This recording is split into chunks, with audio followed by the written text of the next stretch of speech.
I have long been a fan of Funky Winkerbean. I grew up with it, and it's just all probably by fate that I ended up working for the institution where they're alum.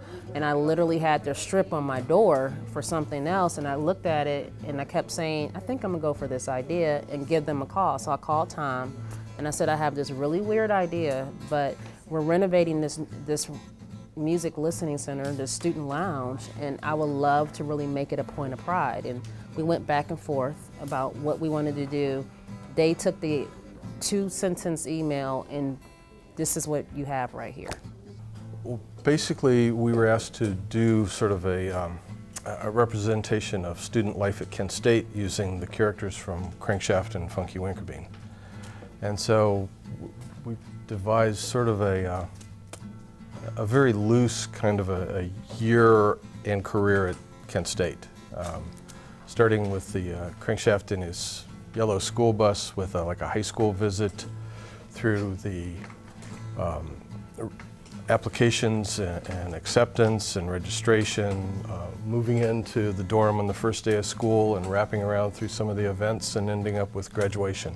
They overwhelmingly exceeded my expectations. I sat with Tom and, like I said, over email, and I said, hey, my idea is a point of pride. And he was like, what is a point of pride? I said, something, taking your strip, using your characters, and many of them who are already connected to Ken, and just bringing it into our world now, and so something that you're seeing that translates to students, so capturing student life.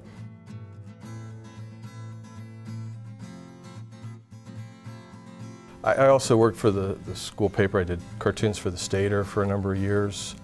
We were in classes together at Kent. I actually opened the door for him at the Kent Stater. They ran no cartoons. And so I went to him and suggested they have some cartoons. We took my cartoons. And for about 3 months, they were publishing my cartoons in the Kent Stater, and then Chuck came in and stole my job.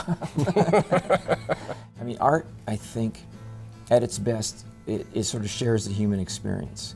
You either learn something from it or it confirms your worst suspicions, but it's telling you that we're all in the same boat together. And comic strips are uniquely positioned to do this kind of thing because they're there every day.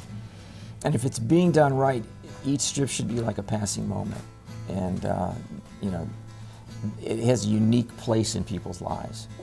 The things that I learned here in classes and working for the Stater, in what I experienced in May 4th, have never left me.